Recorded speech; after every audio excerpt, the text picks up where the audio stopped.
Na semana passada eu falei sobre maturidade e disse para vocês que a maturidade é algo que é esperado da parte de Deus no nosso respeito, ela é viabilizada pelo Espírito Santo de Deus, né, e que ela é necessária para nós. E quando eu falei sobre a viabilização da nossa maturidade através do Espírito Santo de Deus, eu mostrei para vocês três atitudes ou três ferramentas que estão na palavra que nos ajudam a crescermos e nos tornarmos pessoas maduras.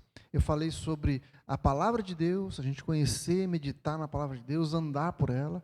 Eu falei sobre a oração, a importância da gente tomar a palavra de Deus e orar essa palavra de modo que essa palavra seja internalizada em nós e crie em nós como que um revestimento, né, que nos ajude então a crescer. E também falei que uma outra área que é importante da gente desenvolver é a comunhão. E sobre ela eu disse que eu falaria hoje. Então hoje eu quero falar sobre a comunhão como uma ferramenta, uma atitude que pode nos levar e que vai nos ajudar a crescermos no Senhor. Então eu vou falar hoje sobre comunhão.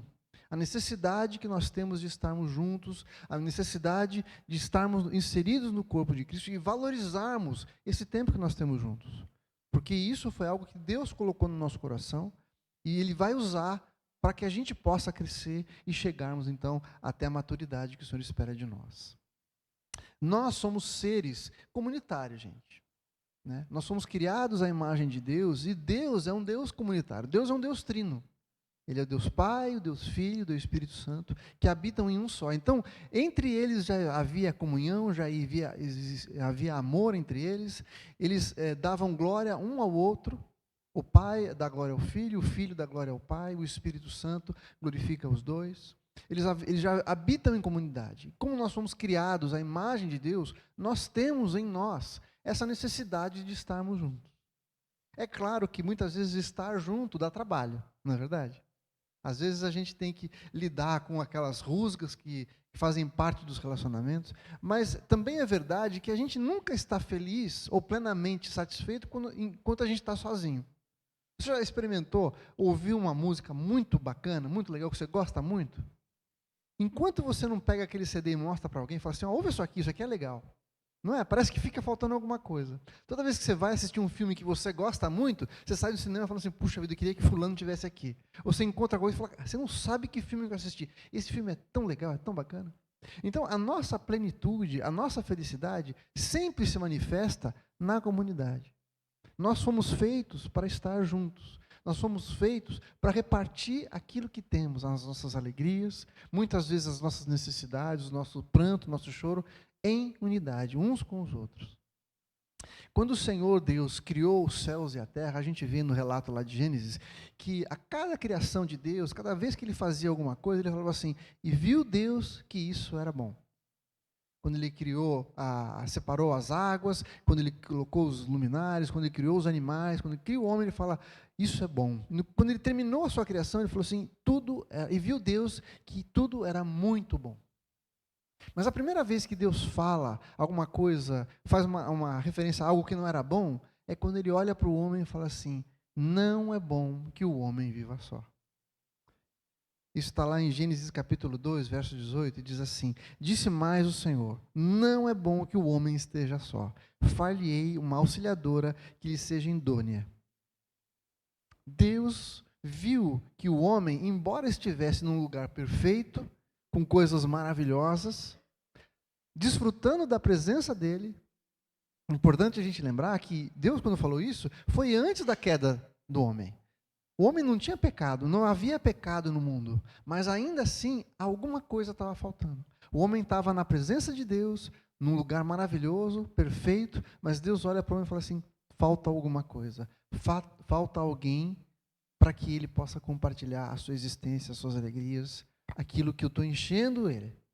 Então, a gente foi feito para estar juntos com alguém. E quando estamos sozinhos, nós não estamos completos. Nós precisamos da comunidade, precisamos de alguém do nosso lado para dividir aquilo que o Senhor tem colocado na nossa vida.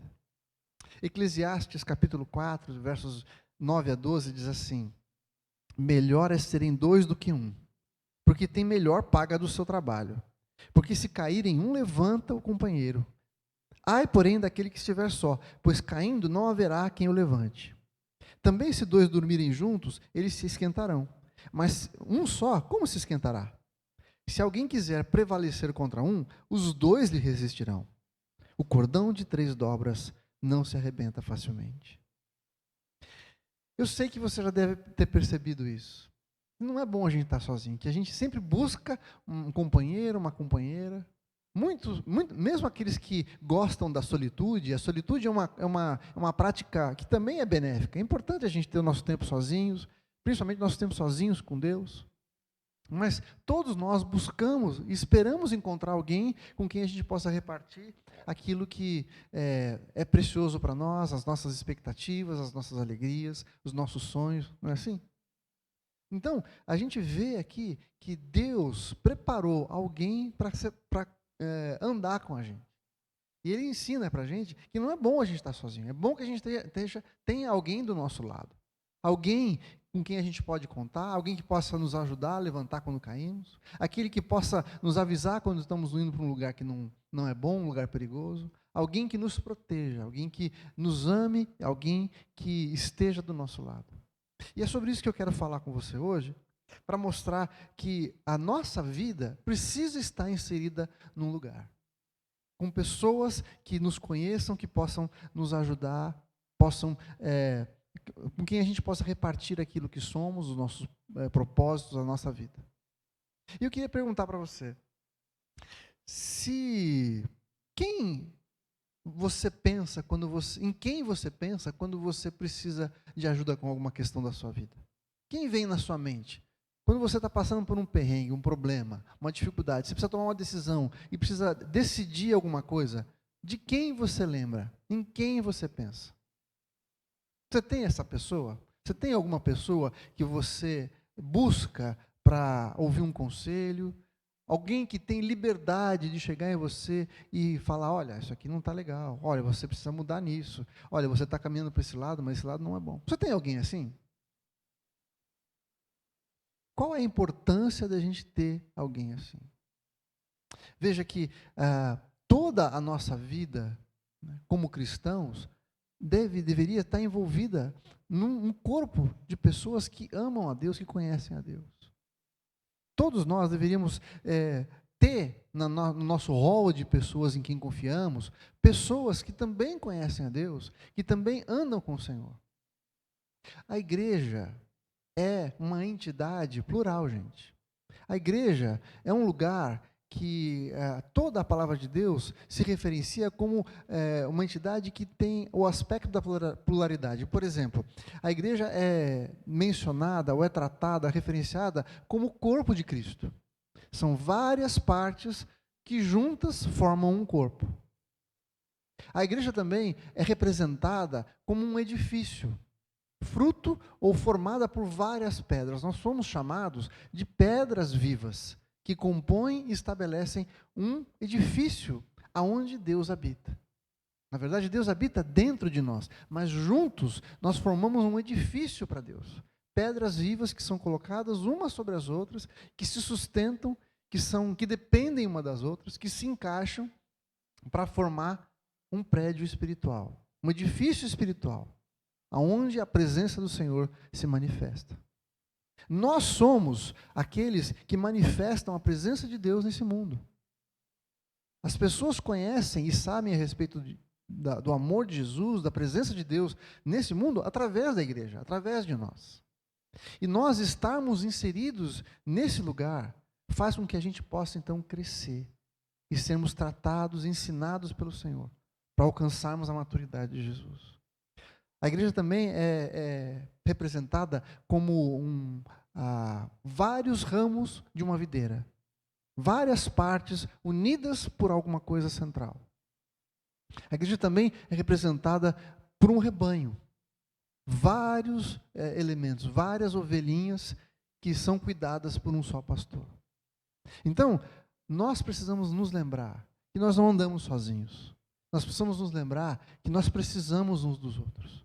Uma pedra não fica de pé sozinha. Ela precisa estar amparada e suportada sobre uma outra pedra. Você vai estar suportando alguém e alguém vai estar suportando você. Essa é a ideia do corpo de Cristo. E é nessa comunhão que nós podemos desenvolver nosso relacionamento uns com os outros. E relacionamentos muitas vezes são difíceis, né? Muitas vezes a gente tem que lidar com aquelas coisas no outro que são difíceis para a gente. Na diversidade que nós temos, no fato de sermos diferentes uns dos outros, é que nós aprendemos e podemos crescer. Aliás, a igreja é um organismo que reúne pessoas que normalmente não estariam juntas. Nós somos ligados, estamos juntos aqui, frutos de histórias completamente diferentes, condições sociais completamente diferentes, histórias de vida completamente diferentes. Mas mesmo assim, com o passado tão diferente que nós temos, nós podemos ser um. Eu quero ler para você o que está escrito lá em Colossenses, a partir do capítulo 3, versos 9 a 11. Colossenses 3, 9 a 11 diz assim: Não mintais uns aos outros, uma vez que vos despistes do velho homem com os seus feitos, e vos revestistes do novo homem que se refaz para o pleno conhecimento, segundo a imagem daquele que o criou. No qual, ou seja, nessa pessoa que nos criou, o próprio Deus, não pode haver nem grego nem judeu, circuncisão ou incircuncisão, bárbaro, cita, escravo ou livre. Porém, Cristo é tudo em todos. A igreja é um conglomerado de gente esquisita e diferente.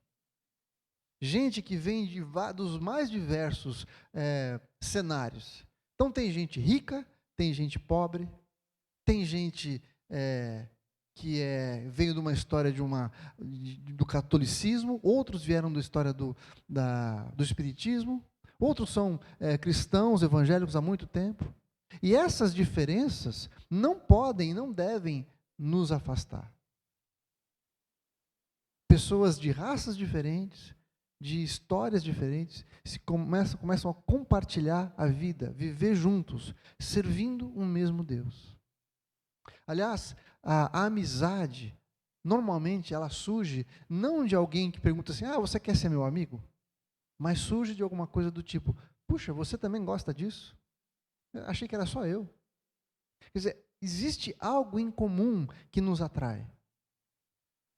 A amizade e o nosso relacionamento é mais ou menos como, ao contrário de um relacionamento de marido e mulher, onde um fica olhando para o outro, falando do amor que um tem pelo outro.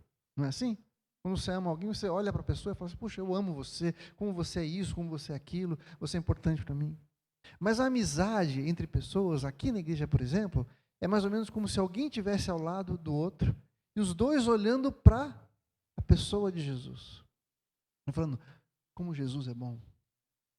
Jesus fez isso e isso na minha vida. Jesus me tirou daquele lugar e me colocou aqui, perto de você. Percebe? Então, pessoas diferentes, histórias diferentes, não podem ser algo que nos separe, pelo contrário. Apesar das nossas diferenças, de raça, de cor, de condição social, de pensamento, essas coisas não podem nos separar. E nós estamos vivendo momentos de tanta divisão. Né? A gente não poderia permitir que a nossa visão política, por exemplo, nos afastasse uns dos outros. Aqui não tem lugar para você ser de direita ou de esquerda. Não tem lugar para você ser socialista ou liberal. Essas coisas não podem nos afastar uns dos outros. Pelo contrário. Apesar das diferenças, nós podemos andar juntos. E a grandeza, a maravilha da igreja é justamente isso, que em pessoas tão diversas, com características tão diversas, foram tornadas um só, pelo amor e pelo Espírito Santo do Senhor. A diversidade não pode nos separar. Como eu li no texto, nem o fato de eu ser grego ou judeu, de eu ter sido circuncidado ou não ter sido circuncidado, de eu ser livre ou ser um escravo, nada disso deveria ser algo que nos separasse da comunhão uns com os outros. A paz tem que ser o árbitro do nosso coração. Muitas vezes a gente usa esse texto que está lá em Colossenses, capítulo 3, verso 12, como um sinal se a gente deve tomar uma decisão ou não, não é verdade? Se você tiver paz no seu coração, isso quer dizer que é a vontade de Deus. Não é? Você já não ouviu alguma coisa desse tipo? Mas eu queria te dizer que essa palavra, esse texto, está num contexto que está falando de uma outra coisa. Está falando sobre os nossos relacionamentos. Aqui, a paz ser o árbitro significa o seguinte: o que eu preciso fazer para eu estar bem com aquela pessoa? É isso que vai determinar a maneira de eu agir. A paz tem que ser a motivação, tem que ser o alvo da gente nos nossos relacionamentos. E quantos de nós desistimos de um relacionamento porque a gente não consegue chegar a um consenso? Não é verdade? Quantas vezes nós somos egoístas, somos egocêntricos, olhando para nós mesmos, para os nossos interesses, e não permitimos que essas diferenças, ao invés de nos afastar, nos aproximem, por causa do amor de Jesus. Então, quando a gente pensa sobre a paz de Cristo ser o árbitro, a gente tem que se lembrar que os nossos relacionamentos têm que ser regidos pela paz. Se ele é o árbitro, é aquele que vai dizer o que tem que ser feito, o que está certo, o que está errado. A paz de Cristo. E eu ter paz com o meu irmão é aquilo que vai determinar as minhas atitudes e as coisas que eu preciso fazer na minha vida para poder estar em paz com ele. A paz entre nós tem que ser a nossa direção, tem que ser o nosso árbitro, tem que ser aquilo que nos motiva e que nos leva a agirmos. Quando nós falamos em comunidade, em vivermos juntos, nós precisamos entender que nós precisamos ser intencionais. Uma amizade não progride se a gente não der passos objetivos na direção de nos tornarmos amigos. Amizade não é alguma coisa que acontece por osmose, gente, automaticamente. Nós precisamos trabalhar pela amizade, precisamos trabalhar pela comunhão. Ela não vem naturalmente, nós precisamos nos dedicar. E muitas vezes a gente acha que simplesmente vir aqui na igreja uma vez por semana vai nos tornar próximos uns dos outros. Não vai. A gente precisa gastar tempo. E isso é tão importante para que a gente possa crescer, para que a gente possa entender a vontade de Deus para a nossa vida. Como eu falei, nós não podemos andar sozinhos. O conselho do Senhor não está em uma pessoa só. Não está só no pastor, não está só naquele irmãozinho, está em todo o corpo de Cristo. Então, quando eu estou perto do corpo, eu posso receber ensinamento, orientação, direção do conselho do Senhor espalhado no corpo de Cristo. Nós vamos ver daqui a pouco que a igreja, apesar de ser diversa, vive em unidade. Mas também, na sua unidade, existe diversidade. Mesmo sendo uma só, ela tem várias facetas, como uma pedra preciosa. Então, eu queria mostrar para você que nós precisamos tomar algumas atitudes, algumas coisas que nós precisamos fazer para a gente poder desfrutar dessa comunhão e, com isso, através dessa comunhão, podermos nos tornar pessoas mais maduras, chegando à estatura de Jesus. Colossenses 3, a partir do verso 12 ao 17, diz assim. E aqui eu vou destacar para você várias atitudes, vários verbos que nos levam a entender que nós precisamos fazer algo para alcançar essa comunhão. O verso 12 diz assim: revesti-vos, pois, como eleitos de Deus, santos e amados, de ternos afetos de misericórdia, de bondade, de humildade e de mansidão e de longanimidade. Quando ele fala em revestir-se, significa você colocar sobre você uma capa, uma roupa, e essa roupa vai determinar como você vai se apresentar para as pessoas. E de que forma que é essa? Ele fala, com ternos afetos, de misericórdia, de bondade, de humildade, de mansidão e de longanimidade, paciência. Essas são atitudes que são necessárias no nosso relacionamento uns com os outros. Eu preciso ter misericórdia, eu tenho que ter afeto, eu tenho que ter bondade, eu tenho que ter humildade, eu tenho que ter mansidão. Tem que ser manso. E tem que ter paciência uns com os outros. Cada um de nós está num momento de vida. Cada um de nós está passando por alguma coisa. E eu tenho que ter isso em mente na medida que eu vou me relacionar com as pessoas. Quando eu olho para o Alex, eu preciso saber que ele está vivendo um momento de vida muito peculiar. E talvez uma resposta que ele me dê não tenha a ver comigo, mas tem a ver com o momento que ele está passando. E eu preciso agir com ele com misericórdia, com bondade, com humildade, com mansidão e com paciência. Se eu fizer isso, eu vou impedir que essa barreira inicial tome conta do nosso relacionamento. Isso vale para cada um de nós, gente. Muitas vezes, nós precisamos entender o seguinte, que se você quer ter um amigo, você precisa ser um amigo. Não é assim? Se eu desejo, se eu preciso de alguém para estar do meu lado, eu preciso ser alguém que está disponível, está pronto e tem a vontade também de estar ao lado de alguém. Continuando, versículo 13, diz assim, suportai-vos uns aos outros, perdoai-vos mutuamente. Caso alguém tenha algum motivo de queixa contra outrem, perdoai-vos mutuamente. E aqui a palavra suportai-vos não é assim, não é no sentido de, puxa, eu não suporto aquela pessoa, o cara é muito chato. Não tenho paciência, não suporto ele. Então você tem que suportar o cara que é chato. Não é isso. Suportar aqui é segurar na mão, é mantê-lo de pé, ajudá-lo a não cair, a ser alguém que sustenta. Então, eu preciso decidir agir. Sabe, eu tenho ensinado aqui há algum tempo já, que a nossa vida com Jesus precisa ser vivida a partir de decisões que nós tomamos diariamente. Não basta eu levantar a mão uma vez na minha vida e falar assim, Senhor, eu quero ser salvo, eu aceito Jesus como meu Senhor e Salvador. Não, eu preciso dar passos diários. E esses são alguns passos que eu preciso tomar diariamente. Desejar suportar os meus irmãos. Perdoar os meus irmãos. Perdoarmos mutuamente. Não permitir que as pequenas rugas, permitir que as atitudes que foram feitas, que nos magoaram, que nos entristeceram, nos afastem uns dos outros. Querida, obrigado. Bem, boa hora.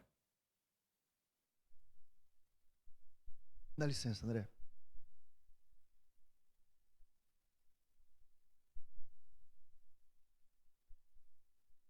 Versículo 14 diz assim, acima de tudo, porém, esteja o amor, que é o vínculo da perfeição. Eu preciso permitir que o amor de Deus, o desejo de pensar o bem, amar alguém não é só sentimento, tá, gente? Não é falar assim, ai, como eu gosto daquela pessoa, eu amo aquela pessoa. Não é isso. Amar alguém significa desejar e fazer tudo o que for bom para aquela pessoa, para que ela viva bem, para que ela viva plena, para que ela tenha alegria. Eu colocar aquela pessoa em primeiro lugar, antes de mim. Então, quando eu ajo assim, eu estou amando essa pessoa, eu estou desejando. E aí no versículo 15 ele fala sobre a paz. A paz de Cristo seja o árbitro do nosso coração, a qual também fosse chamados em um só corpo, e sede agradecidos. No verso 16 ele fala, habite em vós ricamente a palavra de Cristo. Lembra quando eu falei para vocês na semana passada, que a palavra é a ferramenta que Deus usa para nos trazer crescimento, amadurecimento? E aqui ele está repetindo isso. Habite em vós ricamente a palavra de Jesus. A palavra de Jesus precisa estar na nossa boca. Eu preciso estar nas nossas conversas colocando em prática, trazendo à tona a palavra de Jesus, os ensinamentos de Jesus, a direção de Jesus para a nossa vida. Em todas as conversas que nós tivermos, eu preciso colocar a palavra de Jesus como centro. E aí ele continua dizendo assim, instruí-vos e aconselhai-vos mutuamente. Aconselhar aqui é advertir, apontar o erro, exortar, trazer para perto, explicar, olha, isso aqui não está legal. Mas a nossa vida enquanto igreja, o nosso relacionamento, precisa ter como algo que faz parte dele, esse desejo de nos instruirmos, falarmos da palavra e nos exortarmos uns aos outros. Eu não posso ficar com milindre de falar assim, o cara veio reclamar de mim, veio falar, veio se meter na minha vida. Não é isso. Estarmos juntos implica em termos a liberdade uns com os outros de falar, irmão, você pode melhorar isso aqui não está legal. Eu vi que você está com dificuldade nessa área, posso te ajudar? Posso orar por você? Inclusive, orar uns pelos outros também faz parte do nosso relacionamento. Eu preciso estar disponível para instruir, para exortar, para orar, para suportar, para sustentar. Se eu quero crescer, se eu quero conhecer Jesus, se eu quero viver uma vida plena da presença do Senhor, eu não posso me abster do nosso tempo juntos.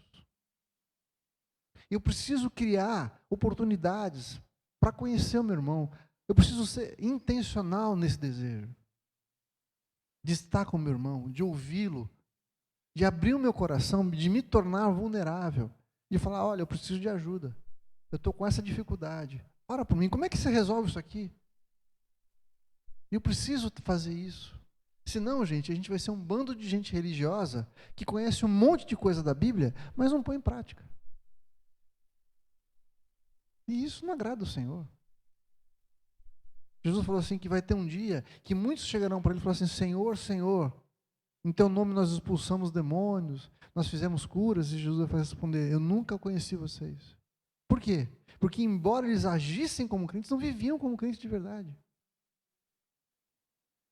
O Senhor não quer que a gente corra esse risco. Para isso, a gente tem que se relacionar. A gente tem que conhecer o irmão, tem que orar por ele, tem que se preocupar com a vida dele. Tem que colocá-lo em oração. Aliás, a melhor maneira de você amar alguém é você orar por ela. Quando você ora, intercede por alguém, Deus começa a colocar em nós o amor por aquela pessoa. Você passa a deixar de vê-la como alguém que talvez seja irritante, alguém chato. Os problemas e as dificuldades daquela pessoa são transformados, porque Deus vai colocando compaixão em você à medida que você ora e intercede por ela. Tem alguém que é um calo no seu sapato? Que é uma pedra no seu sapato? Ore por ela. Ore por ela. Clame o amor de Deus, clame a direção de Deus sobre aquela vida, a graça de Jesus sobre aquela vida. Ore falando, Deus, eu quero amar aquela pessoa, eu quero o melhor para ela. Ore abençoando. Tem alguém que pega no seu pé? Ora para que Deus abençoe, prospere. Deus, dá um carro novo para ele. Dá um emprego melhor. Abençoa o casamento daquela pessoa. Abençoa a vida dela. Está doente, Senhor, cura. Gente, a gente precisa colocar a nossa vida com Jesus em prática nessas coisas, nos nossos relacionamentos. Como eu falei, nós estamos unidos aqui pela graça de Jesus. Talvez nós nunca estivéssemos juntos se não fosse o amor de Jesus por nós. Nós somos muito diferentes, temos histórias muito diferentes. Não tem nada além de Jesus que talvez nos atraísse, nos colocasse juntos. Mas nós não podemos deixar isso de lado. Não podemos perder essa oportunidade de estarmos juntos, de fazermos o Senhor se manifestar e crescer na nossa vida. Em Tiago 5,16 também tem uma outra questão importante. Confessai, pois, os vossos pecados uns aos outros e orai uns pelos outros para serdes curados. Muito pode em sua eficácia a súplica do justo. Quando a gente confessa os nossos pecados, a gente se torna vulnerável. A gente tira a capa de super crente, de super santo, e fala, irmão, eu preciso da tua ajuda. Eu estou passando por essas dificuldades. Hoje, quando a gente estava se preparando para o louvor aqui, a gente teve um momento assim. Alguém falou assim, olha, eu tenho essa dificuldade. Eu estou lutando com essa área da minha vida. Você pode orar por mim? Aquela pessoa não se tornou mais frágil ou inferior, pelo contrário. Ela mostrou que deseja ser transformada por Jesus e que conta com a nossa oração para que isso aconteça. Quando isso acontece, quando a gente se torna vulnerável, a gente permite que o outro interceda por nós também. E isso encoraja, porque talvez ele tenha uma outra área na sua vida que também precisa ser exposta. A primeira coisa que precisa acontecer para a gente ser curado de alguma coisa é reconhecer que a gente tem um problema. Não é assim? Talvez, acho que essa é uma das leis do AA, Alcoólicos Anônimos, né? Você tem que reconhecer que você tem uma dificuldade. Enquanto você não reconhece, você não está pronto para ser curado. Então, confessar os nossos pecados uns aos outros, as nossas dificuldades, as nossas batalhas, faz de nós pessoas mais fortes. Isso nos fortalece. E nós precisamos quebrar essa dificuldade que nós temos de nos expormos. Todo mundo tem seus problemas, gente. Todo mundo tem suas dificuldades. Não tem ninguém que é super santo, super crente. A começar de mim. Então, quando a gente se torna vulnerável, a gente permite que a cura do Senhor nos alcance. A gente sabe que isso só acontece, esse envolvimento só acontece através do poder do Espírito Santo em nós. Em Efésios 5, 18 a 21 diz assim: e não vos embriagueis com vinho, no qual é dissolução, mas enchei-vos do Espírito. Como que a gente faz isso? Falando entre vós com salmos, entoando e louvando de coração ao Senhor com hinos e cânticos espirituais, dando sempre graças por tudo ao nosso Pai, em nome do nosso Senhor Jesus Cristo. No versículo 21 ele fala: sujeitando-vos uns aos outros no temor de Cristo. Sujeitar-se uns aos outros significa: olha, você é mais importante que eu. Você é maior do que eu. Eu estou disposto a servir você. É assim que a gente é cheio do Espírito Santo.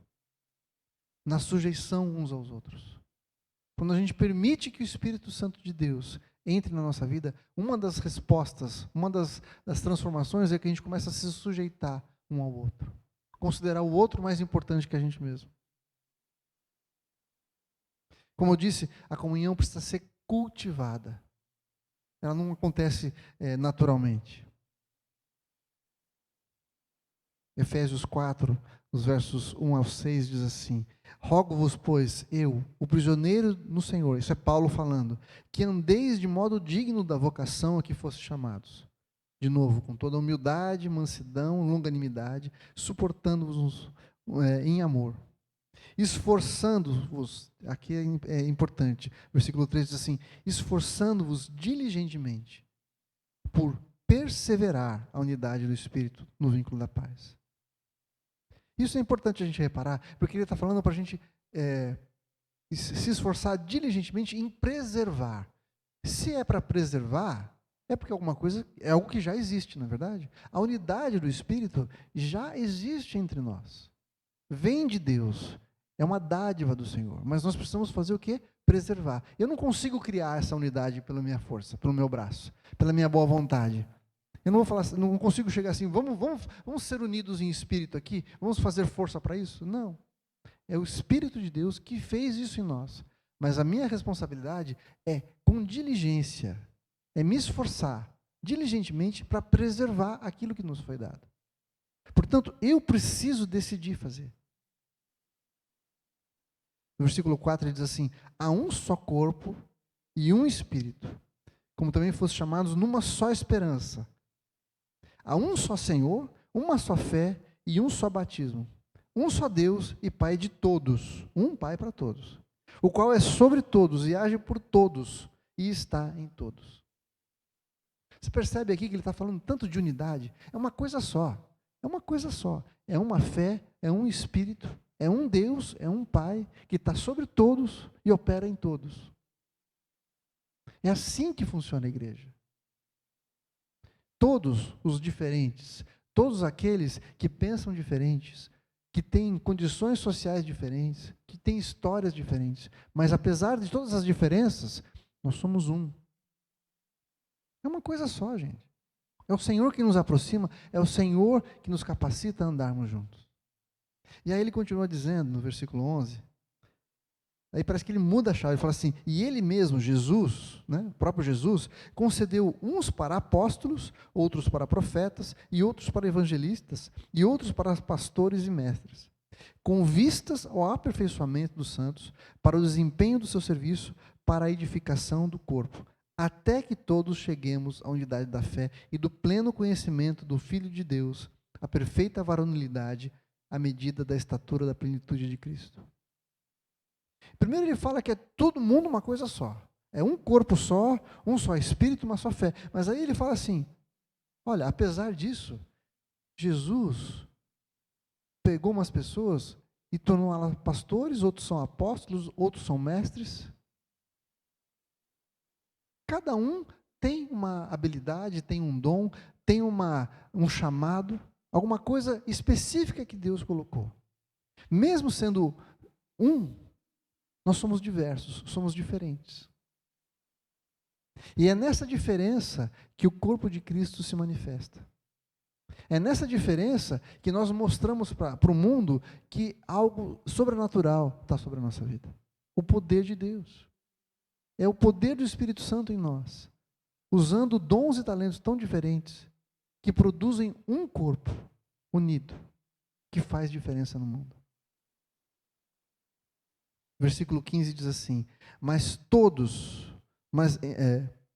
seguindo a verdade em amor, cresçamos em tudo naquele que é o cabeça, Cristo. De que em todo o corpo bem ajustado e consolidado pelo auxílio de toda a junta, segundo a justa cooperação de cada parte, aqui de novo, existe o trabalho individual, efetua o seu próprio aumento para a edificação de si mesmo em amor. De novo, é o amor que produz o crescimento em nós. Romanos 12, 17 e 18 diz assim: não torneis a ninguém mal por mal, mas esforçai-vos por fazer o bem perante todos os homens. Se possível, quanto depender de vós, tende paz com todos os homens. Quando a gente anda junto, muitas vezes a gente vai passar por momentos em que alguém vai chegar para você e vai te falar alguma coisa que talvez te fira. Mas isso faz parte do processo. Se não houver algo que nos desafie, que nos aponte a direção, a gente vai continuar sendo a mesma pessoa. Provérbios 27, 17 diz assim: como o ferro se afia, assim o homem ao seu amigo. Para afiar, para produzir alguma coisa diferente de capacidade, o ferro, para ser afiado, precisa passar por um processo onde existe desgaste, onde existe fricção. Então, os relacionamentos entre nós, muitas vezes, vão passar por fricção, mas isso vai trazer crescimento, vai nos tornar prontos para sermos usados por Deus. E nós precisamos estar dispostos, porque isso é que traz crescimento. Uma planta que não é podada, não cresce direito. Muitas vezes ela precisa passar pela poda, para que ela possa crescer. E a poda entre nós, irmãos, é feita pelo Espírito de Deus, através da vida de vocês. Um na vida do outro, produzindo esse conserto, esses ajustes, essas aparas, que vão produzir uma planta, uma vida muito melhor. Uma espada muito mais afiada, para cumprir o propósito do Senhor.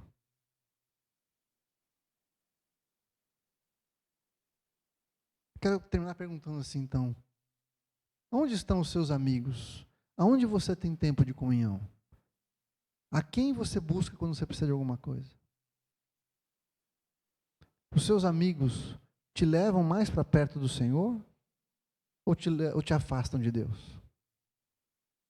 As suas amizades, a comunhão que você está tendo hoje, te faz alguém mais parecido com Jesus ou mais parecido com o mundo? Se eu quero, e se eu desejo, e se eu entendo que a vontade de Deus para mim é que eu cresça, eu preciso estar num ambiente que favoreça esse tipo de coisa. Eu preciso dar passos, eu preciso ser ousado em algumas coisas, para colocar em prática os dons e talentos que Deus colocou na minha vida, para o crescimento do corpo. Talvez você tenha recebido um dom de mestre, talvez você tenha recebido um dom de confortar pessoas, de cuidar de pessoas. Se a gente não sai da nossa zona de conforto, a gente não desenvolve essas habilidades.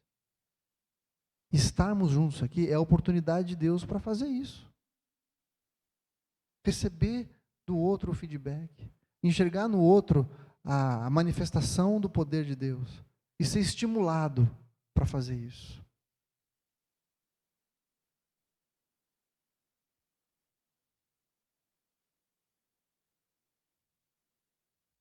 Hebreus capítulo 3, verso 13 diz assim: exortai-vos mutuamente cada dia.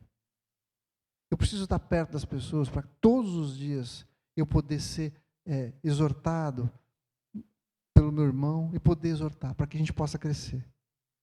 A fim de que nenhum de vós seja endurecido pelo engano do pecado. O pecado está ao nosso redor, gente.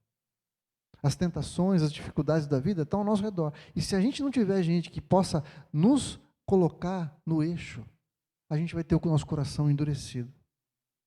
Hebreus 10, 24 e 25, e com isso eu vou terminar. Consideremos também uns aos outros para nos estimularmos ao amor e às boas obras. Ou seja, Considerar uns aos outros significa olhe para o outro, presta atenção no que o outro está vivendo, gasta tempo preocupado com o outro, de forma que a gente possa nos estimular, a gente possa estimular um ao outro ao amor e às boas obras. E no versículo 25 diz: não deixemos de congregar-nos, como é costume de alguns. Antes façamos admoestações. Admoestar significa exortar, trazer para perto, explicar, confortar.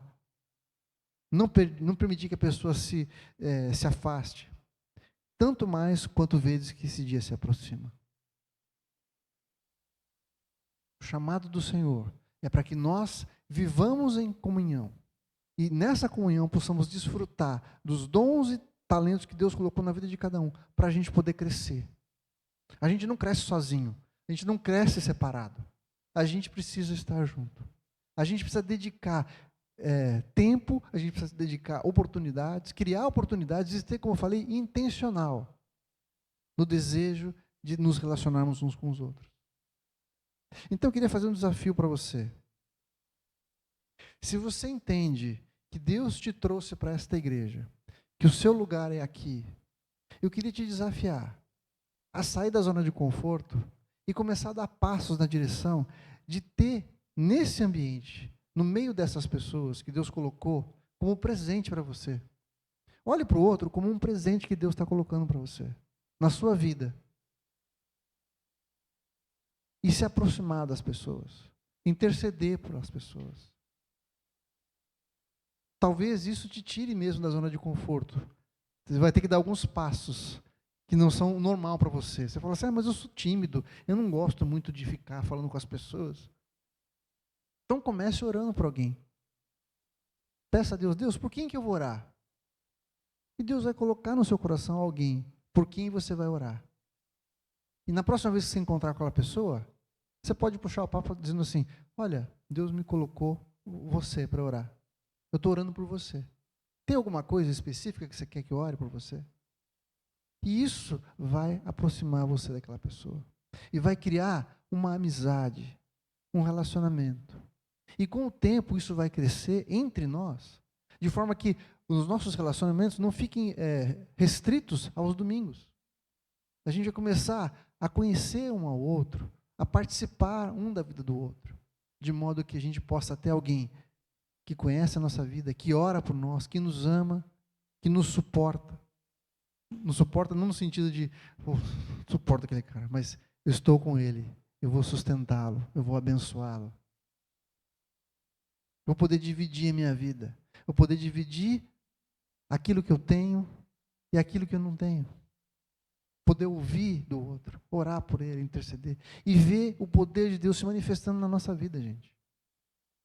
Como eu falei na semana passada, o Senhor quer que a gente desfrute da presença dele de uma maneira que a gente consiga ouvir a sua voz para cada decisão da nossa vida. Mas isso demanda crescimento. E a gente cresce no Senhor em 3 coisas, através de 3 ferramentas: a palavra de Deus, a oração e a comunhão. Não seja um crente só de domingo, não seja um crente só de estar aqui uma vez por semana. Extrapole. Vença a timidez, vença a vergonha. Eu não estou dizendo para você chamar todo mundo para a tua casa e começar a repartir tudo da sua vida indiscriminadamente. Não é isso, é claro que não é isso. Mas Deus quer colocar pessoas do seu lado para que você possa crescer, que te ajudem a crescer, que te sustentem, que te amem, que conheçam o seu coração, saibam o momento que você está passando. Não é bom a gente poder contar com pessoas assim? É isso que o Senhor quer para a nossa igreja, para nós. Quando isso acontecer, a gente vai experimentar uma mudança de patamar, uma mudança no nosso relacionamento com o Senhor, porque nós conhecemos mais o Senhor através dos nossos irmãos.